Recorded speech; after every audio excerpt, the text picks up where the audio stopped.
امامت و مرگ جاهلی.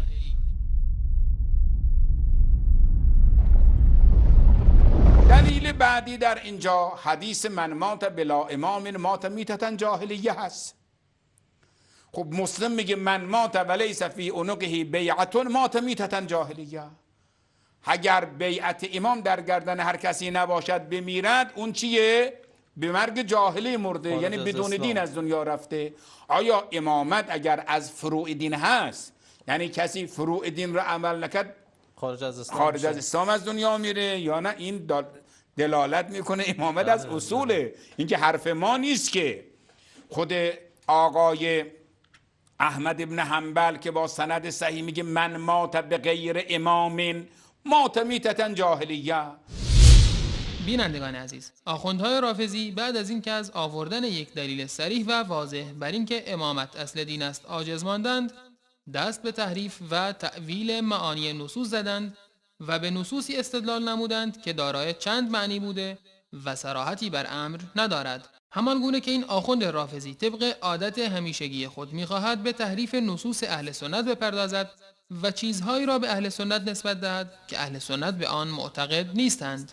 علمای اهل سنت بر این باورند که مراد از بیعت با امام در این حدیث بیعت با سلطان و حاکمی است که مردم بر حکومت او اتفاق کردند و با او بیعت نمودند و فرقی ندارد که این حاکم با بیعت و رضایت مردم سر کار آمده باشد یا با قدرت و زور.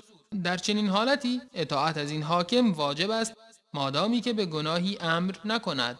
اما این آخوند رافضی بیعت با امام را که در این حدیث وارد شده به بیعت با امامان 12 گانه تفسیر می کند که در بین آنها فقط علی ابن ابی طالب رضی الله عنه و حسن مجتبی رضی الله عنه به حکومت رسیدند.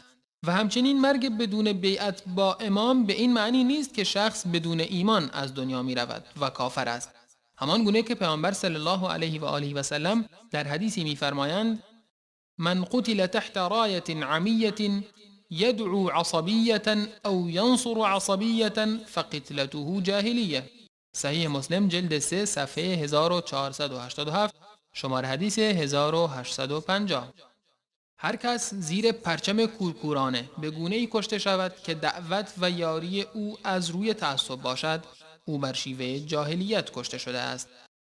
از این حدیث معلوم شد کسی که کورکورانه بجنگد بر شیوه و عادت جاهلیت مرده است، نه اینکه او را فاقد ایمان بدانیم.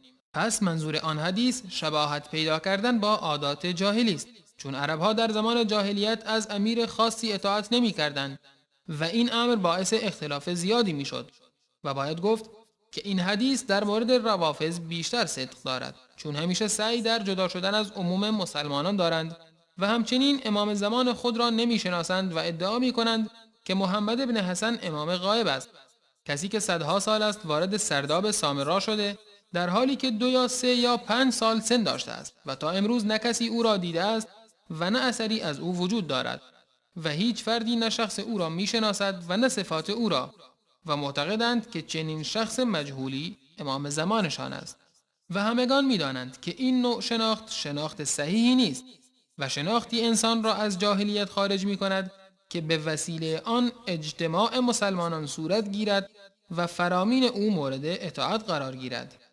پس مصداق اصلی این حدیث روافض هستند، چون امامی ندارند که با او بیعت کنند و امام مجهولشان در غیبت به سر میبرد و امتش را بدون چوپان رها کرده است. اگر واقعا راست میگویید که امامت جزو اصول دین است، پس دلیلی صریح از قرآن کریم بیاورید که احتمال معنی دیگری را نداشته باشد. همچون دیگر اصول دین که 10 آیه صریح در مورد نماز، روزه، زکات و حج نازل شده است.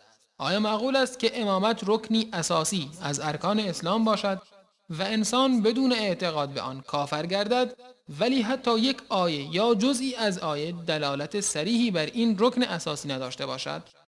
آیا این امر قابل قبول است؟